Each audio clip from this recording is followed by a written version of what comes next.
कृषि कानून के खिलाफ किसानों के प्रदर्शन को 4 महीने हो गए हैं, लेकिन सरकार का ध्यान किसानों के बजाय चुनावी राज्यों की जनता को लुभाने में लगा है। सरकार और किसानों के बीच बातचीत 2 महीने से भी ज्यादा समय से बंद है।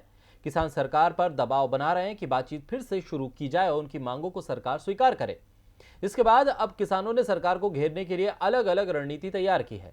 तो आखिर क्या है किसानों की आगे की रणनीति, देखिए इस रिपोर्ट में। आखिर कैसे चलेगा गर्मियों के मौसम में किसानों का आंदोलन?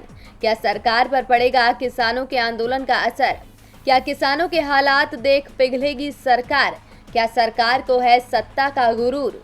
ये सवाल इसीलिए उठ रहे हैं क्योंकि किसान दिल्ली की सीमाओं पर लंबे समय से बैठे हैं। 26 मार्च को किसानों को राजधानी में आंदोलन करते 4 महीने पूरे हो जाएंगे, लेकिन सरकार का ध्यान अब तक न किसानों की मांग की ओर गया और न ही किसानों के हालात की तरफ।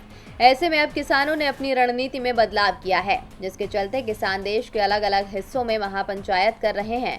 और आज भी किसान नेता राकेश टिकैत हरियाणा के रोहतक में महापंचायत करने पहुंचे थे, जहां महिलाओं की भी काफी संख्या रही। इससे पहले कल राजस्थान के जयपुर में भी राकेश टिकैत ने किसानों की पंचायत में हिस्सा लिया। इसे लेकर आज उन्होंने ट्वीट किया कि किसानों को फिर दिल्ली में घुसना होगा और बैरिकेड हटाने होंगे। इसके साथ ही अब किसान नेता उन राज्यों में जा रहे हैं जहां विधानसभा चुनाव होना है और वहां की जनता से बीजेपी के पक्ष में मतदान नहीं करने की अपील कर रहे हैं। तो वहीं किसान नेता राकेश टिकैत कर्नाटक, जहां बीजेपी की सरकार है, वहां पहुंचकर किसानों से अपील कर रहे हैं कि वो दिल्ली की तरह ही बेंगलुरु की सीमा को घेर कर बैठ जाएं।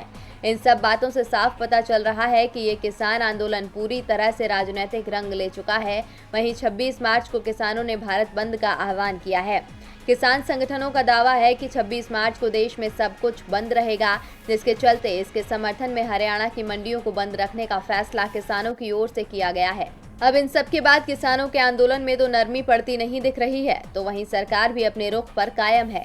हाँ, लेकिन सरकार चुनावी जनसभाओं में किसानों का जिक्र करने से पीछे नहीं हटती है। सरकार वादे तो कर रही है, लेकिन बात नहीं कर रही। डीबी लाइव की रिपोर्ट।